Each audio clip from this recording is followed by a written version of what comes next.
of 20,000 crore rupees that's been distributed to 9.3 crore farmers. So far, 3 lakh crore rupees has been distributed to a total of 12 crore 33 lakh farmers. Now, with the World Bank forecasting Bharat's growth at 7% for FY25, a number of business houses are looking to do business in the country. Chairman and Global CEO of CAPS Group, George, has said that this is the first right time to enter the Indian market. From high-speed rail projects to widespread electrification, investments worth 17.4 lakh crore between 2016 and 2025 are helping modernize railways and reinforce it as a key driver of Bharat's progress to a high-income economy in the decade. And as the market for luxury cars and top-notch electric vehicles ramp up in Bharat amid friendly government policies, more and more global automakers are lining up to manufacture and assemble vehicles in Bharat. The German luxury car maker Mercedes-Benz has just launched the EQS SUV, which is assembled locally in Bharat and which is now the second country to assemble EQS SUV outside of the US. The Made in Bharat luxury EV is priced at 1.41 crore rupees. And now we move on to the top story, ladies and gentlemen, on this edition of The Right Stand. And it hurts for me personally to share this with you, our viewers. A massive controversy has erupted in Andhra Pradesh after Chief Minister Chandrababu Naidu has alleged that previous YS Jagan Mohan Reddy-led YSRCP government used animal fat to prepare the Tirupati Laddu Prasadam. Echoing Naidu's charge, TDP national spokesperson Annam Venkataramana Reddy, in a sensational press conference, unveiled the test reports clearly indicating that adulterated oil containing beef fat, fish oil, and also lard, that is pig fat, was being used in the ghee in Tirumala's Prasadam. He showed the test report alleging that fish oil and fat from dead animals, including dogs, were present in the ghee. He also claimed that laddus adulterated with beef tallow were served to Lord Venkateshwara as Prasadam, as bhog, and then distributed among devotees, crores of them. On The Right Stand, we are showing you this test report. These are the 2 test reports in my hand, ladies and gentlemen, which the PDP has unveiled. I'm putting both the test reports right down, and you can see it right from above. The camera is right placed there. Now, this is a 4 p.m. press conference that they conducted. And it hurts, ladies and gentlemen. It really hurts showing you these reports. Now, there are 2 reports, AB 023654, AB 023655. So one after the other, and it's all, the report issue date is the 23rd of July 2024. So it's been done soon after the previous body chairman of the executive body chairman and the bureaucrats running Tirumala, they demitted office and the new person came into place, and this is what was done. Now let's look at the sample code. 2 different sample codes, 2151 and 2070, but they've been taken on the same date. So the measurements are different. The important part is towards the end, ladies and gentlemen, and I'm going to I'm just going back to what the test report says towards the end. These are, now look at this. Let me bring you to this page on both sample reports. Now, both the sample reports, this is the annexure of both the sample reports. I'm placing it right next to each other. AB 023655, AB 023654. Look at the findings here in the first column. The last word, this says that this is not pure cow ghee. There is presence of vegetable and animal fat in it. Soya bean, sunflower, olive, rapeseed, linseed, wheat germ, maize germ, cottonseed, even fish oil. The second one says palm kernel fat, and then it says palm oil and beef tallow. And the last one says lard. Look up what lard stands for. Lard is pig fat, ladies and gentlemen. This is saturated pig fat. The same thing in this value. The values are different in the 2 test samples up there, but look at what is said here. Soya bean, sunflower oil, olive, rapeseed, linseed, wheat germ, maize germ, cottonseed, fish oil. Again, fish oil. So this is not pure desi ghee. That's what the Tirupati Laddu was supposed to be made of, because of the purity and its bhog or prasadam to Lord Venkatesha, and that's what it served. That's what is served to crores of devotees across the country. The second one again says coconut and palm kernel fat, and then it says palm oil and beef tallow again, and the same lard, which is pig fat, which is present here. Now the allegation is there is also dead meat fat like dogs, which is available, and these samples, there are other samples too. The YSRCP meanwhile has hit back, saying that if there is any evidence, the ruling party should prove it or they will file a defamation suit. But this is what the samples say. The samples are dated July 2024. After which, the procurement of ghee and milk was resumed with the Karnataka Milk Federation or Nandini. This was halted during the YSR Jagan Mohan Reddy regime at that time. Ladies and gentlemen, what hurts is that the Aastha of crores of Hindus has been hit. It's been taken for a right royal ride. This is rotten corruption, but this is treachery. This is stabbing the faith of those who throng to Lord Venkateshwara, to the Tirumala hills with prayer and take back the prasadam as the Lord's food. And more importantly, the prasadam is first served to the Lord himself. Those who have believed that they can play with this Hindu Aastha, what should be done with them? And if there were people in the know, and if this was done purely to siphon off money as an act of corruption, what should be done with them? And is it okay to trample on Hindu Aastha like this? These are questions that resonate, ladies and gentlemen. There are many, many allegations that will come to fore. But is it high time that the Laddus Prasadam of temples across the country, especially in Andhra Pradesh, are immediately tested? What's being done in our temples by those who claim to manage it for the people? What's being done? Listen into some of the reactions. Kadana Tirumala Laddu Kuda Nasi Rakam Nakaite ఆశ్చర్యం వేస్తుంది. ఎన్ని complaint చేసినా కడాన వెంకటేశ్వర స్వామి పవిత్రతను దెబ్బతీశారు. ఎన్నోసార్లు చెప్పాం. అక్కడ ఎంత దుర్మార్గంగా ప్రయత్నం చేశారంటే అంత దుర్మార్గంగా ప్రవర్తించారు. కడాన అన్న దానంలో క్వాలిటీ ఆఫ్ ఫుడ్ లేకుండా చేశారు. దేవుని దగ్గర పెట్టే ప్రసాదం అపవిత్రం చేసే విధంగా ఓసారి బాధేస్తుంది. నాసి రకమైన ఇంగ్రీడియంట్సే కాకుండా ఎనిమల్ ఫ్యాట్ కూడా వాడారని. If he has any proof, let him come and prove. Otherwise, I am ready to go and take oath before Lord Venkateshwara. During that 5 years of our governance, nothing has happened like what he has commented. People who have succumbed to this have to face the law. And they have to answer. If they are speaking, they have to answer why were they doing this to insult the Hindu faith. Many people are responding. They are all shocked. They are gobsmacked. A lot of them have visited Tirumala Devasthanam in the recent past and they have all been served these laddus. And they are now wondering what happens to their Aastha. Who will pay the price or who will be punished for cheating with them? K. Pattabhirama, National Spokesperson of the TDP with us. Sujata Mahesh, Leader of the YSRCP with us. Dr. Anand Ranganathan is with us. Dr. Ranganathan, you've been to the Tirumala Tirupati Devasthanam. You are a Darwinian atheist, but you still follow the Hindu way of life in the sense you respect it. Now, has your faith been defiled? Has your Aastha or has your belief, be it vegetarianism, non-vegetarianism, or at least the sanctity of Lord Venkateshwara and what has been offered to him as Bhog and Prasadam, where do you stand? What should be done? Good evening, Anand, and good evening to my fellow panelists. Thousands of Hindus, possibly millions, have been duped into consuming beef fat by the state. And this hasn't happened in a restaurant where it's still pardonable. It has happened in the holiest of Hindu shrines managed by the state. There is no outrage. Imagine had Halim been served during a state-sponsored iftar party and it had been cooked in lard, or tenderloin been served during Ajmer Sharif community lunch. This country would have witnessed a civil war. But then this is the country, Anand, where the holiest of Hindu shrines was demolished and people of another religion stomped their dirty feet on the sacred relics as they walked inside their place of worship.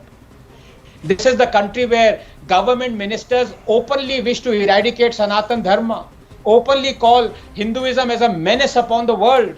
Anand, the fact is Hindus are easy to abuse because they don't behead transgressors. And the irony is that right now India has been branded a Hindu Rashtra, fascist Hindu Rashtra. I want to ask, what sort of a Hindu Rashtra is this where communists are controlling Hindu temples?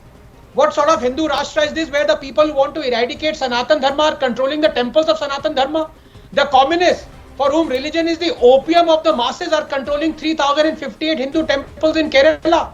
A Muslim is appointed on Takeshwar Temple Board. A Christian is appointed on Tirupati Board. Governments of just 10 states control more than 100,000 temples. Tamil Nadu government alone controls 36,425 temples and 56 mutts. Why? What business is it of the state to levy an administrative charge from anywhere between 5 to 21% on Hindu temples in the name of audit?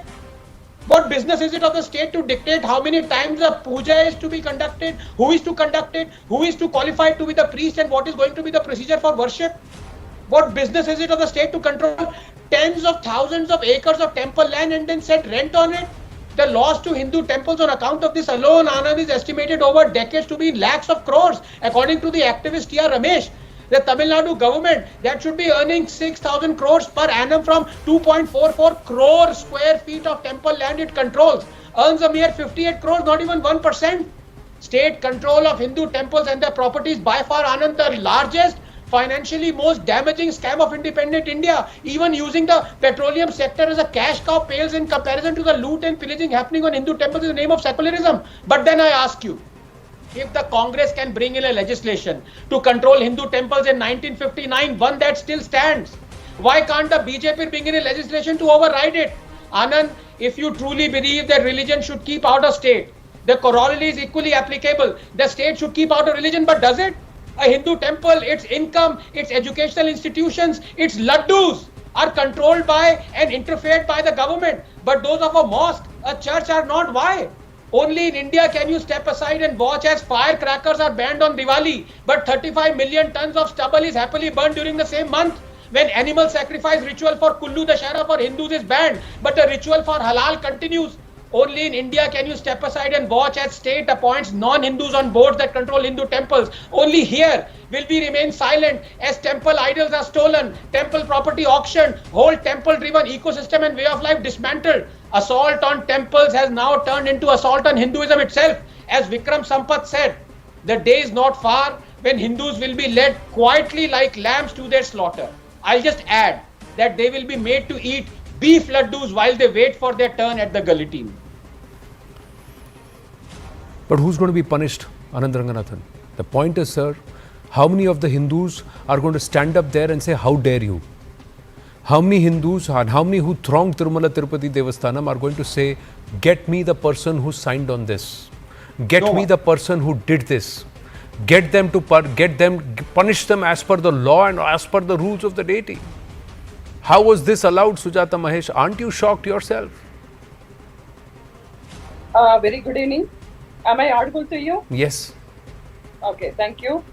And very good evening for my co-panelists and all. See, such kind of comments, Chandrababu Naidu comments about Tirumala Tirupati Devasthanams, such a malicious, extremely malicious kind of statements. So no other politician can even try to make such kind of false statements.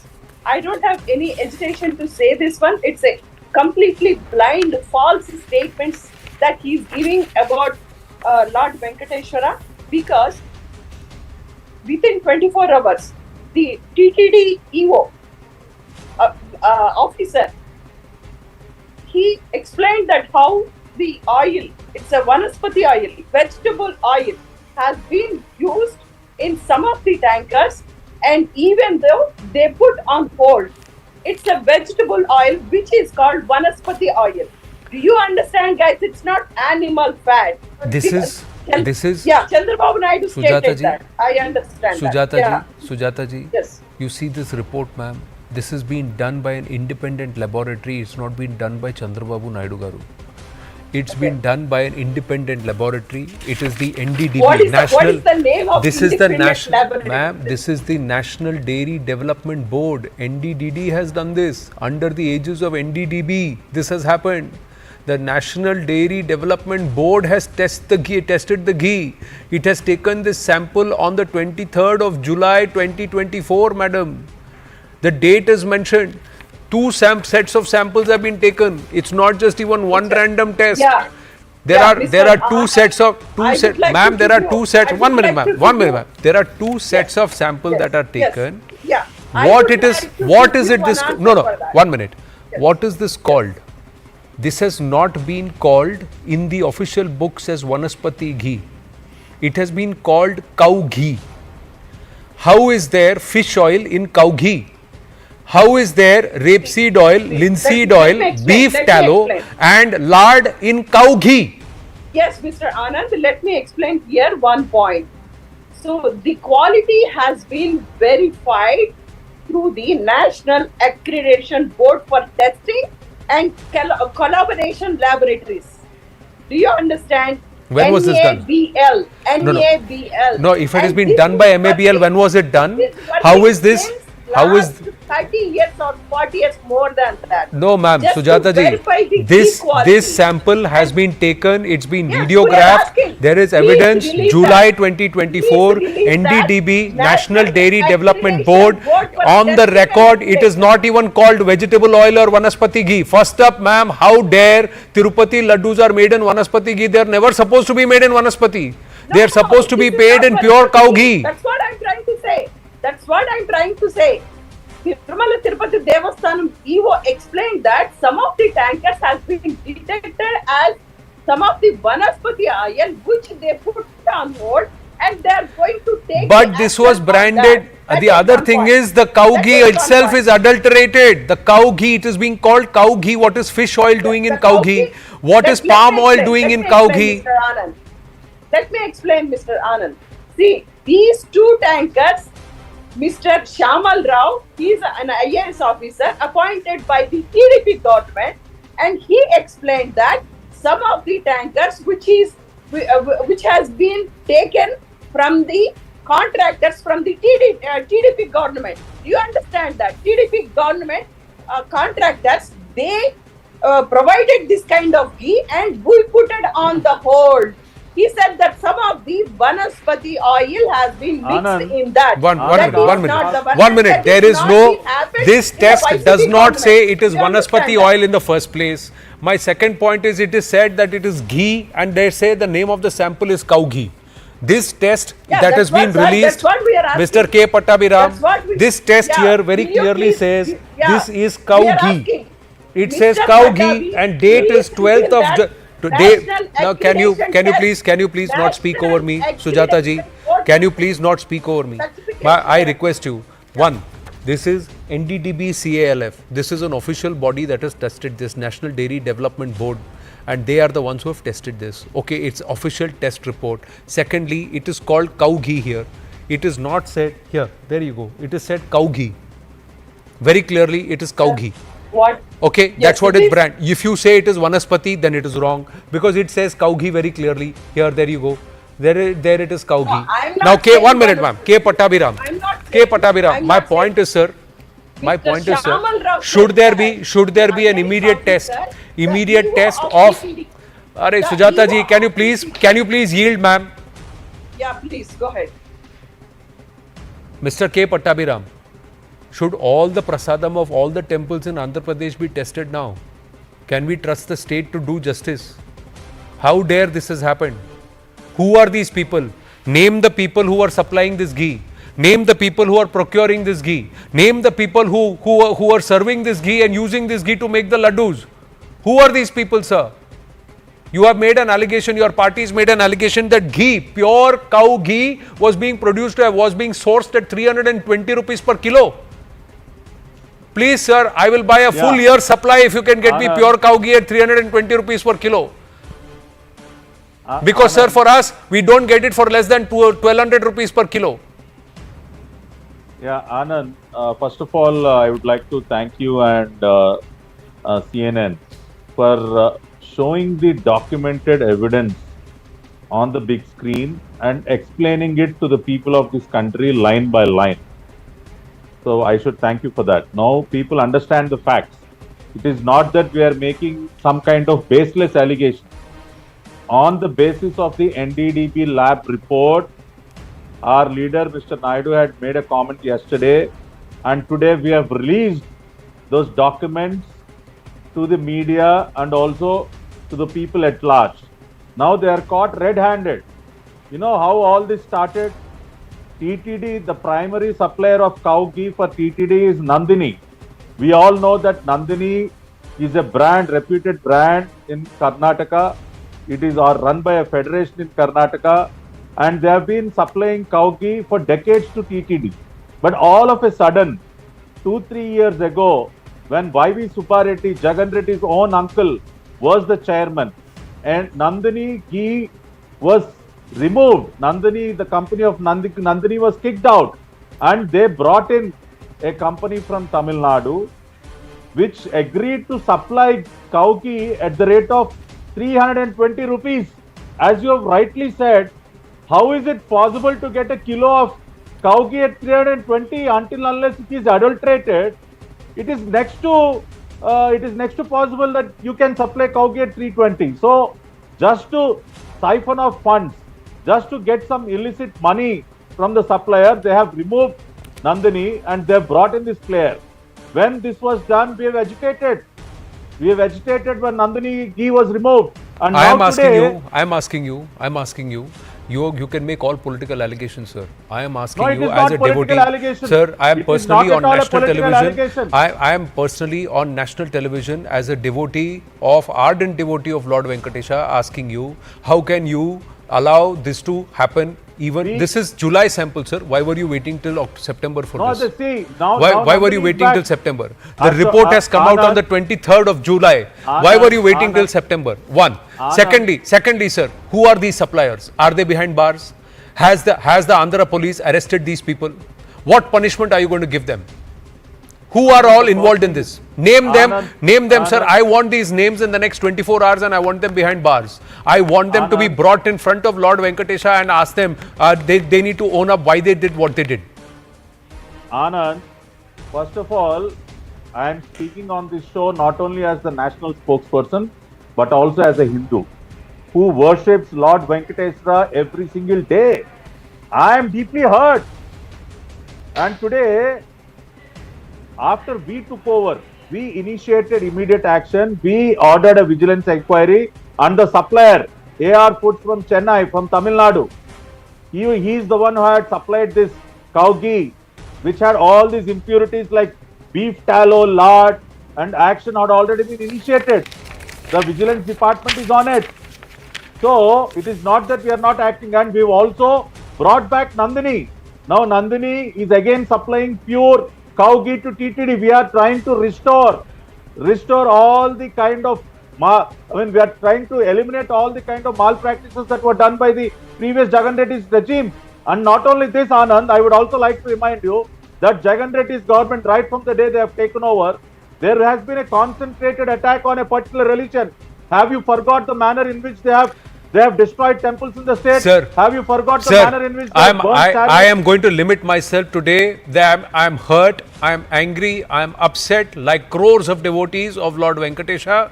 This should not happen with any faith. This will not be My fair. question to you, sir, is do we need to do an audit of every temple in Andhra Pradesh Yes, and now will be henceforth done. thereby do an audit of will every be temple done. in Tamil Nadu because the supplier is from Tamil Nadu?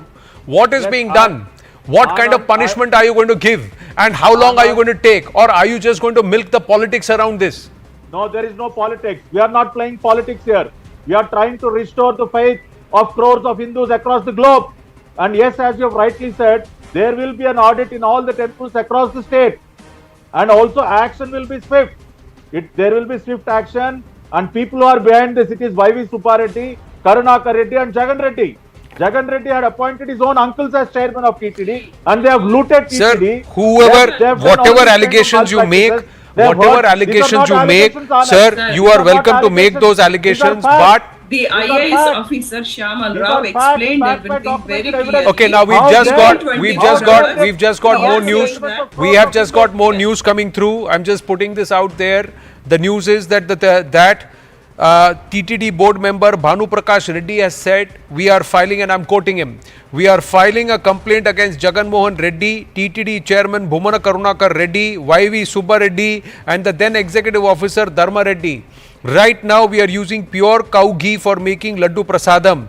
He has said, after Balaji Darshan, pilgrims used to have that Laddu, the Prasad of Balaji. During the tenure of Jagan Reddy from 2019 to 24, TTD used pure cow ghee to prepare Laddu. For this, 14 tons of cow ghee was used daily for making Laddu Prasadam. Unfortunately, that was adulterated. We got a report that vegetable oil and animal fat was mixed in it. It is a very bad thing that happened in the history of Tirumala. We are very sad and we condemn the issue. We are filing a complaint against Jagan Mohan Reddy, TTD Chairman Bhumana Karunakar Reddy, YV Subba Reddy and the then Executive Officer Dharma Reddy.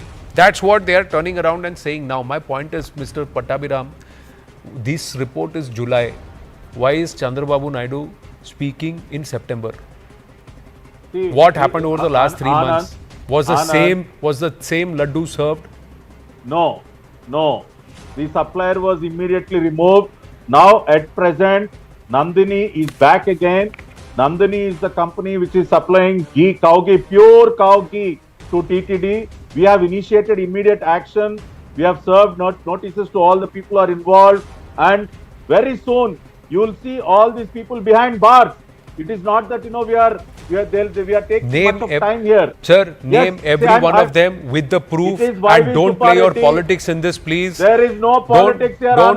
Don't drag it for 2.5 months. My humble request: don't drag it for 2.5 months. Whoever is responsible, next 24 to 48 hours, name them, shame them, arrest them, punish them. Notices were already served to YV Subba Reddy, Karunakar Reddy, and the company which had supplied this ghee, which had animal fat in it. So very soon, within the next few days, you will find all these people behind bars. Mark my words, Anand. I will take you up on this, sir. I will take you up on this. You're saying this on national television, and I'll take you up on this. Yes, absolutely. Dr. Ranganathan, final comment. Yes, Sujata ji, coming to you after that. Very quickly, 2 points. Number one, it seems astonishing, as I appreciate the frankness of Mr. Pattabhiram. But the fact is, if I am correct in hearing, for 4 years, the laddus were prepared using beef tallow. Yes. For 4 years. Is that right? There is no proof of that. That's the claim being made. I must say that. We don't know.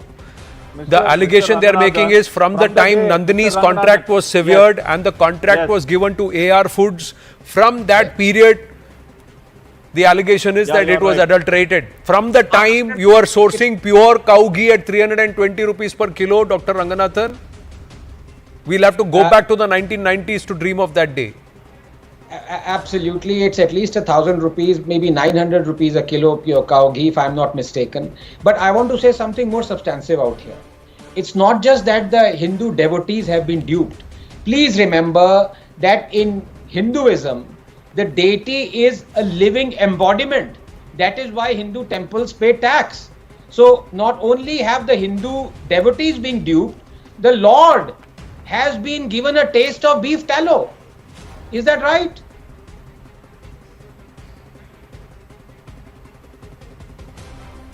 Mr. Ram?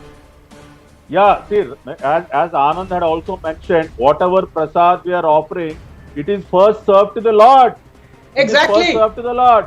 So that's exactly. Yeah. So it is a sin. It is a crime which cannot be spared. So we will. No, sir. I'm just going to pause, and I want everybody to reflect on this. Had this happened with a Muslim festival in a Muslim in a masjid, had it happened in a church, had it happened in a Jain derasar, had it happened in a Parsi, a Gyari, or with any other faith in this country, do you think there would have been this kind of sanity that is prevailing right now? Don't make the Hindu or are people just taking the Hindu tolerance and Hindu ability to accept and to wait for justice to happen as a weakness? It's a simple question. Or is it high time that states absolve themselves of any responsibility? Because here what happens is the state will cover up for these people. They will cover up eventually, because what will happen? Tomorrow what will they do? Till the time. So what if today all the devotees of Lord Venkatesha say, we will not come to Tirupati till the time you put all the names and you punish all of them? Till the time you make everything absolutely transparent. Tirupati. What if all the Hindu Aasthais say, no, we will not come to Tirupati, we will not take any of your prasadam, nothing. Your entire money making racket will come to a stop, sir. The false This entire money-making racket will come to a stop. Chandrababu Naidu is Anand, giving, we are not please just prove naming that them, but we we will are ensure demanding for CBI. that The strongest- responsibility to strongest restore punishment- faith, demanding for that. transparency Yes. and Yes. accountability Yes. lies Yes. purely Yes. people. on We are demanding. on- We are on- demanding the No, process. ma'am. demand No, ma'am. At Lord You are Venkateshwara No, ma'am. Court. You first own up on the person who signed that False contract and who said cancel the deal with Nandini and let's do this 320 rupees per kilo for pure cow ghee business. Please own up on This that is first. Completely false statements. If there is any truth in that, I am why running out of Shyama time. Rao? I am Why running out of Shyama time. Rao? We'll keep close tabs on this story. We are not going to move away from this story. We will keep close tabs on this development over the next 24 hours. Friday edition of the Right Stand. We'll come back. We'll come back to this story, ma'am. We will come back to the story. I have to move on for the moment. Ladies and gentlemen, there are other big issues that we have to deal with. So that's why shifting focus away from this mega act of deceit with the believers, devotees of Lord Venkatesha and with Lord Venkatesha himself in Tirupati. Moving on, ladies and gentlemen, another aspect which matters to Bharat, and it is about Bharat's own identity, its own integrity, and the dangerous, devious game that is being attempted to play. This is a most wanted terrorist, Gurpatwant Pannoon. He has filed a lawsuit claiming an alleged assassination attempt. Bharat has dismissed it completely as unwarranted and unsubstantiated imputations. Foreign Secretary Vikram Misri further said that a person's antecedents are well known and the particular case will not change Bharat's views on the underlying situation. And he's been allowed, an American citizen, a wanted terrorist in Bharat, is filing a lawsuit and he is naming none but the National Security Advisor of our country in that lawsuit. This is Bharat's reaction. I would only invite your attention to the person behind this particular case, whose antecedents are well known. I would also underline the fact that the organization, so-called, that this person represents is an unlawful organization, has been declared as such under the Unlawful Activities Prevention Act of 1967. Top Indian government sources have told CNN News 18 that the allegations are baseless and false. They suggest that Pannoon's lawsuit is a strategic move aimed at undermining India's reputation on the international stage ahead of Prime Minister Narendra Modi's visit to the US for the UNGA. According to sources, Pannoon is portrayed as an immigration lawyer exploiting the situation to attract clients seeking refugee status by framing himself as a victim of alleged atrocity. Sources further added that Pannoon is linked to Pakistan's Inter-Services Intelligence or ISI and is supported by US agencies that oppose Bharat. He is an ISI plant and is supported by US agencies against Bharat. That's what sources said. Intel sources have further said that there are non-bailable warrants against Pannoon. There's an Interpol Red Corner notice against him. He's accused of orchestrating attack and protests on Indian consulates and diplomatic missions. And this unlawful organization, SFJ, is involved in incidents targeting UK, US and Canada and the Indian missions there. Before we bring in our guests on this, I just want to add another aspect, ladies and gentlemen, and we'll just combine these two aspects if we can. The K2 agenda ahead of the UNGA, and there is a reason why I'm saying this. K2 is Kashmir and Khalistan. So on the one hand, you have Gurpatwant Pannoon, who's actually filing a lawsuit trying to bring out this entire Khalistani aspect, that is K. The other one is Kashmir. Even as Jammu and Kashmir voted, and the first phase of polls went out beautifully and peacefully, and a phenomenal turnout. Pakistan's agenda is Congress's and National Conference's agenda, says Khawaja Asif. The defense minister supporting Congress NC manifesto, and Pakistan is doing balle balle over National Congress's manifesto. Even as both National Conference and Congress have rejected this claim outright. They have said this is what is happening in India and Pakistan has no business to meddle or interfere. But there is a reason why. There is a reason why the Pakistan Defence Minister has said that the Congress's agenda on 35 is Pakistan's agenda, and this is how PM Modi has torn, and PM Modi tearing into the India alliance, saying, look, your utterances outside are being used. Your utterances are being used by the enemy. Are they all hand in glove? That's the political angle and the political question that's been asked. Listen to what the Prime Minister said, but first also what Khawaja Asif said. अरे possible है. देखें, बड़ी potent इस वक्त presence है वहाँ पे कांग्रेस की भी और नेशनल कांग्रेस की भी, दोनों की. और इस इशू के ऊपर जो है मेरा ख्याल है कि जितनी मोटिवेट हुई है वादी की पॉपुलेशन स्पेशली, वादी से बाहर भी, लेकिन जो वादी में जो हुई है, तो मेरा ख्याल है कि उनको बहुत चांस है कि ये जो कोलिशन है ये हुकूमत में आए। और जैसे कि उन्होंने प्रेस कॉन्फ्रेंस में कहा है, बल्कि ये एक इलेक्शन इशू बनाया हुआ उन्होंने कि स्टेटस जो है रिस्टोर होना चाहिए। तो स्टेटस अगर रिस्टोर हुआ तो काफ़ी हद तक जो एक हमारा भी बड़ा एहतजाज रहा है पिछले 4-5 साल में इस इशू पे, बिल्कुल हमारा भी ये डिमांड है। कांग्रेस नेशनल कॉन्फ्रेंस यहां पर पाकिस्तान का एजेंडा लागू करना चाहते हैं।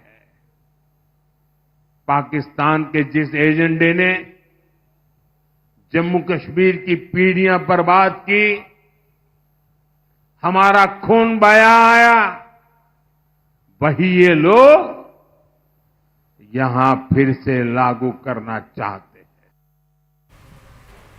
So there are two aspects here, ladies and gentlemen, as Dr. Anand Ranganathan, Ambassador Rajiv Dogra with us and Ramnik Mahana with us. One, and this is K2.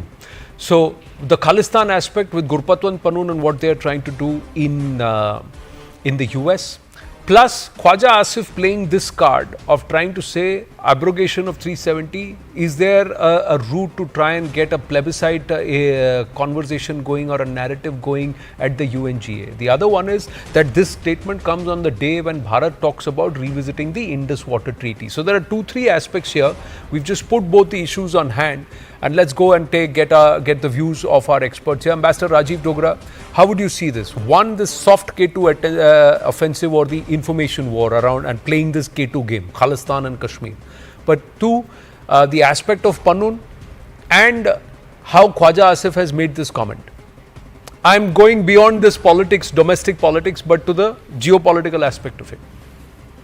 Well, I'm glad you clarified that, because I don't like to comment on domestic politics. But let me first start with the Panun issue, because there is a lot more than seems obvious. That is just a filing of a case in an American court. Please remember that when a case is filed in American court, or any case is filed anywhere, even with police, as had happened with Devyani Khobragade, the consequences were very severe. The kind of harassment the US police did to Devyani was atrocious. So the case has been filed. According to some reports, summons have been issued against certain individuals, individuals with whom US National Security Advisor and other senior officials have been in constant touch. So why is it that they are doing it just before Prime Minister's visit? And secondly, why are they doing it when they know that a sensitive state like Jammu and Kashmir is going in for polls? So all these are sort of worrying signals coming from supposedly a friend like America, which of late has been on the offensive, if I may use that word, that you will not allow RT to be seen here in India. You will not have contacts with a certain country. Now, no responsible country in this world and in present age does such things. Files cases against high officials, files cases just before a Prime Minister's visit. What if some policeman in New York, when our delegation is there, for example, mistakes someone else from Mr. Ajit Doval in the delegation and tries to arrest him? US is playing a dangerous game in order to, for some reason, get its agenda through.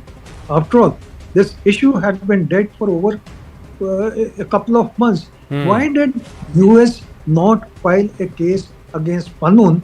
Because he has been giving open threats that certain Air India plane would be bombed, such and such terror act would happen. All this means nothing for America. And what is the proof they have against No, our senior officials? Here is the thing. Gurpatwant Panun is being very careful. He's got his entire, dictation or whatever he says legally vetted. So he adds small clauses, if and on, and then he says 80s was bullet, now it will be ballot. What if there is something like this? Go ahead and crowd Air India. They bombed it then, let's not bomb it now, but let's go and create a conversation. See, that's how he's saying. So then he's trying to be legally safe within the ambit. But the question is, Bharat has him listed as a terrorist, as a wanted terrorist.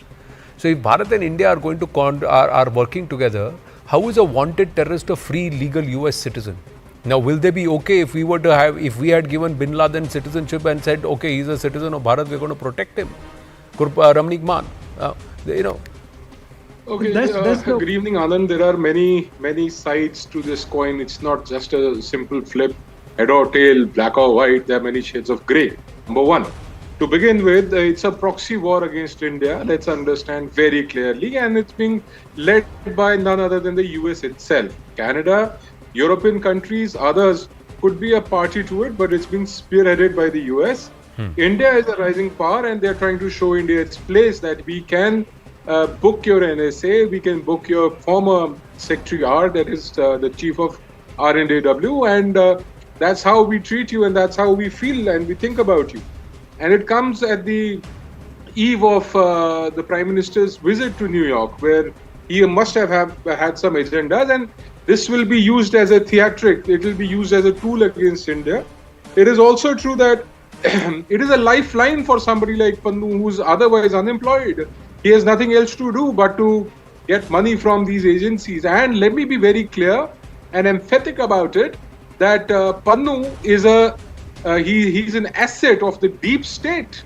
Let's not misunderstand that, because he's a terrorist and we've been asking for him for a while now, and he's being protected again by the US authorities. But also what we need to understand is that they're trying to build a narrative around that the Indian government is anti-Sikh, Modi is anti-Sikh, and the state of India is anti-Sikh. So this is a narrative they're trying to build.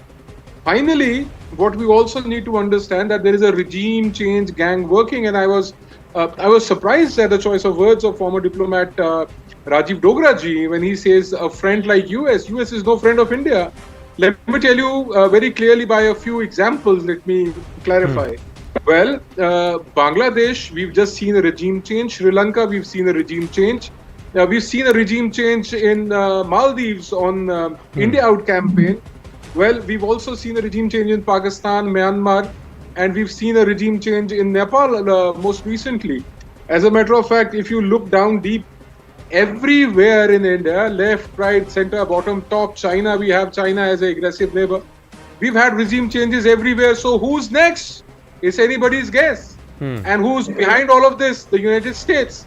So there is a deeper meaning. There is a deeper purpose to this. It's a build-up. Why is Jack Sullivan coming to India 4 times? And why is Donald Lu visiting India 9 times in a year? What business has he got? So there is something brewing, and we should wake up and smell our coffee before it's too late. So that's a different point of view, but from a diplomat's perspective, to call somebody a friend, there are underlying meanings to that too. And the friendliness to Russia revoked a certain reaction with Russia, evoked a reaction from the US. Sheikh Hasina started not being so friendly with the US, so she was removed. So these are things which are there, and many believe that US से दुश्मनी तो महंगी पड़ेगी, लेकिन दोस्ती और ज़्यादा महंगी पड़ती है. So, and these are also words of a diplomat only, but that's how we've got to work on those. We got to work on those equations. Dr. Ranganathan, and then we'll come back to Ambassador Rajiv Dogra, and we'll take this conversation into the other part of the K2, that's the Kashmir angle. Yes, Dr. Ranganathan. No, Ramnik Bhai Paji is an elder brother to me. He's a very dear friend. But please ask him this question, whether America is a friend or not, in a week's time when Modi is there and meeting Trump. And his exact words would America be, is no has friend been of a greatest friend. No, but let's come back to this topic. There are 2 issues out here. And I like to spell both. You might be shocked, Anand, but let me spill it out. I am not blaming Pakistan, and I am not blaming the USA for this. Are you shocked enough? But let me... Why should I blame Pakistan? what has been the modus operandi or the entire history of Pakistan. It is to exploit the divisions that are within us.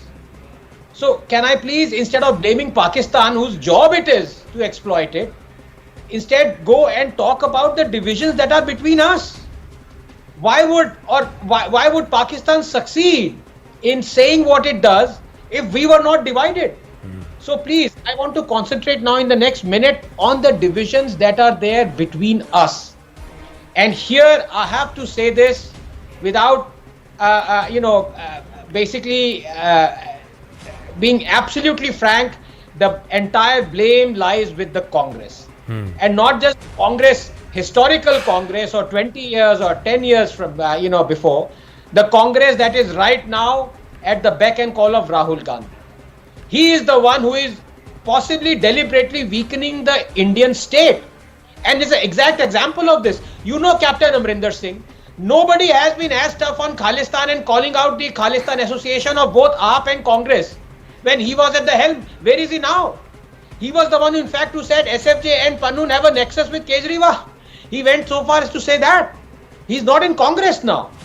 The point I'm trying to make is that when we are divided, our enemies will exploit it. Let's talk about Pakistan right now. Why wouldn't Pakistan exploit the fact that the most vociferous opponent of abrogation of Article 370 has been Rahul Gandhi and has been these sectarian parties? And may I ask why? What is so special about Kashmiris that is not special about the rest of the country? In any case, Article 370 was supposed to be temporary. Dr. Ambedkar refused to actually have Article 370. Yes. He said, I won't allow this, according to Professor Madhok. The point here is that when you have an Article 370 which is divisive, which curtails and stomps upon the rights of lakhs of Dalits, women, Gurkha, refugees, even Muslim women, Sikhs, and on the other hand you say you fighting for the rights of all these people like Rahul Gandhi is, why wouldn't Pakistan exploit it, Anand? Please tell me. Ambassador Rajiv Dogra. Well, if you look at the record of the last few elections in India, Pakistan has steered away from commenting anything at all. So it is a bit of a surprise that someone like Khawaja Asif, who is the Defense Minister of Pakistan and who has been in politics for some time, he should now break that trend and specifically comment. And not only comment on the election process in Kashmir, but also comment on particular preferences that he has. I think he was ill-advised. Let's just hope that he also knows that the international behavior these days is that if Russia interferes in American elections, then America reacts strongly. If China tries to interfere in American elections, America reacts strongly. So would other countries. So India naturally expects Pakistan to stay away from making comments which interfere in India's internal affairs. Khawaja Asif would be most welcome to make such comments and in fact participate in the election process if the part of Pakistan that he comes from decides to merge with India. Then he'll be an Indian national. That's a different story. But coming to another point, which is worrying, is that this is just an excuse to up the ante on Pakistan's part, because this is not a one-off comment. Obviously, they have discussed this issue among them. On India's part, I think we've done very well to carry on, break the shackles of the past, remove Article 370, divide Jammu and Kashmir into two parts, and more importantly, something which I've advocated for a long time in my book also, Where Borders Lead, about the Indus Waters Treaty. I think government has done a tremendous job. So let Pakistan shout. Let them say whatever they want. Indus Water Treaty would be the decisive blow to Pakistan because it has been pampered, fattened on Indian water and on Indian sacrifice. I say this advisedly because our farmers are suffering. We in Delhi are not getting water, whereas Pakistan is wasting water to such an extent, Indus waters to such an extent that quite a lot of it goes unutilized into the sea. Correct. So government needs to be complimented in asking for a revision, and I would say that they should not wait for Pakistan's reaction, but make sure that this becomes a reality whereby we start utilizing our waters. No, very well put there, and I think it's the bluff has to be called out that we are not going to move away from the Indus Water Treaty clause and wanting to rework it, and that's been on since 1960, and there is inherently lopsided, so that needs to change. That's one part. The other part is if the US backs us on the Indus Water Treaty, there is a go slow on the lawsuit overall, and it just fizzles out after this entire show of drama, whatever is happening, then it's a different thing. But what is the ask from the US that they are playing this game, this dangerous double game? That's something we'll have to watch out for very, very closely. I'm compelled to take a break at this point. So Dr. Ranganathan, Ramnik Maan and Ambassador Rajiv Togra, thank you very, very much. Stay with us. We'll be right back.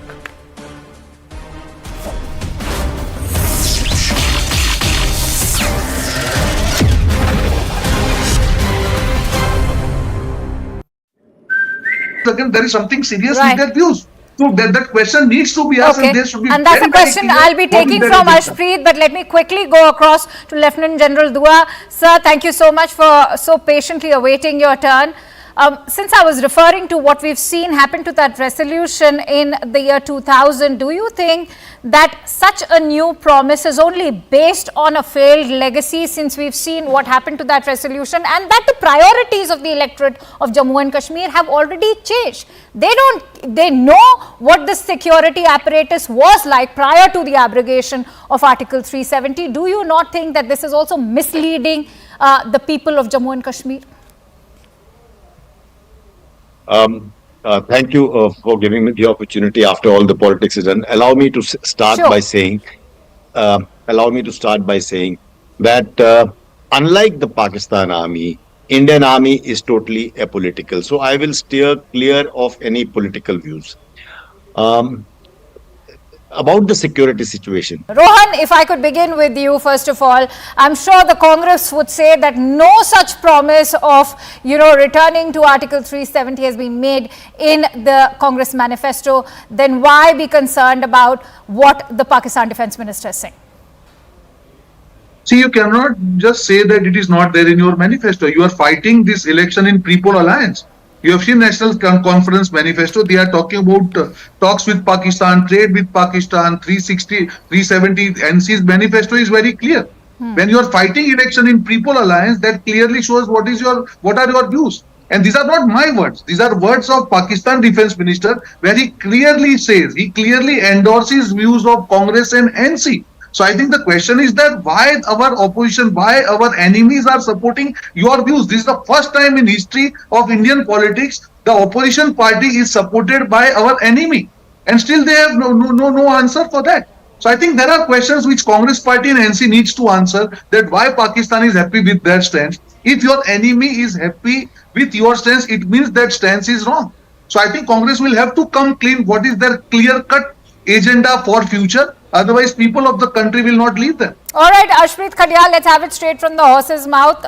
What explains the Congress party's silence when all of this chatter is going on? We've heard National Conference's view. It's very much on the manifesto, and you may say that you've not made any such promise, but you're very much in alliance with the NC. So what explains the silence? Well, the logic that has been given by the Bharatiya Janata Party and the spokesperson here is that person has supported your statement, therefore you are responsible for that. That is the logic that they've given. First and foremost, if Mr. Modi gives a statement and an ABC or any sort of person with any sort of history, background, character comments upon it, supports the statement of Mr. Modi, would it have anything to do with Mr. Modi? Would Mr. Modi be held responsible for that? Would he be accountable for that? And if you do give this logic and if you're ready to implement it on yourself, I won't give you examples of these kind of people supporting your statements. I'll give you example of Tariq Ahmed Mir. a person who was given ticket by the Bharatiya Janata Party in 2014, who was arrested in 2020 by the NIA because he was procuring weapons for Hizbul Mujahideen commander Naveed Babu. I'll give an example of Talib Hussain Shah, the BJP's office bearer, who was Lashkar-e-Taiba's terrorist, who was captured by the locals. I'll give an example of Dhruv Saxena, 2017 BJP office bearer, who was found to have links with the ISI. All right, I'm going to actually take those examples from Rohan Gupta, but you've still not answered my question. Why not go on record and condemn everything that is...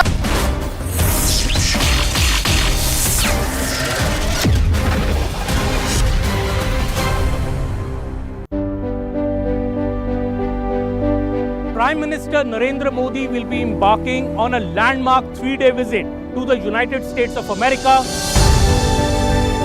Mr. Modi would be first going to Wilmington in Delaware for a Quad Leader Summit.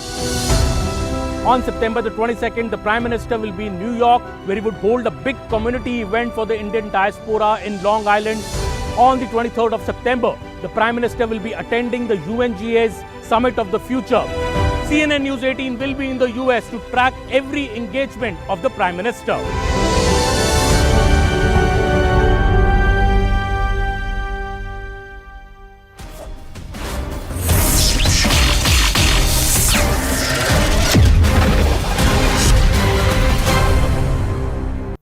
At L'Oréal Group. Asif, today.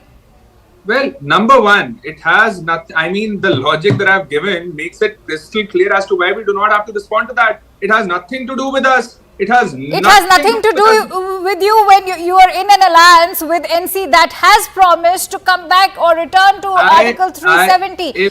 One second. What is the Congress position is very important. You release your manifesto on last day of campaigning. Still, nobody knows if you will continue your support as far as NC is concerned when it comes to the promise of returning to Article 370. There's been no talk about that. There's been no condemnation. This when Rahul Gandhi himself said that, they do not approve of the kind of terror that is emanating from Pakistan. And so what is your position when it comes to trade and dialogue with Pakistan, something that's been endorsed in the NC manifesto?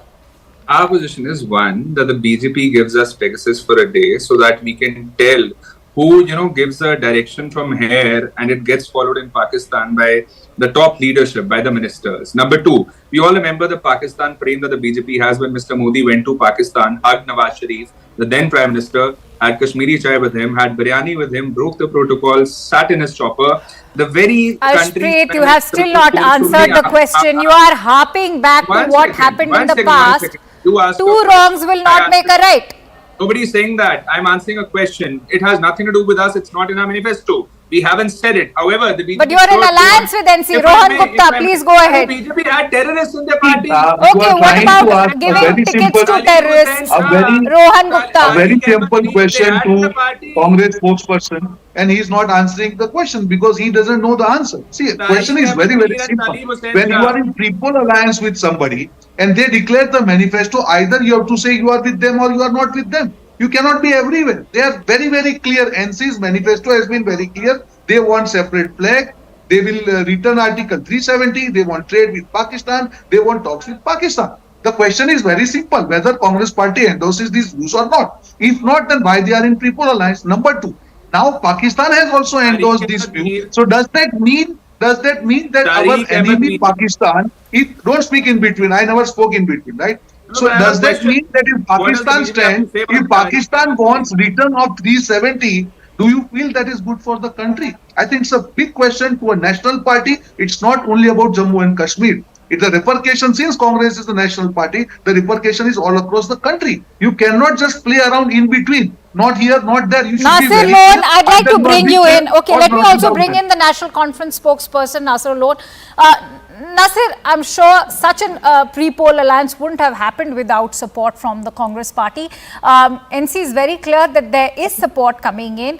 What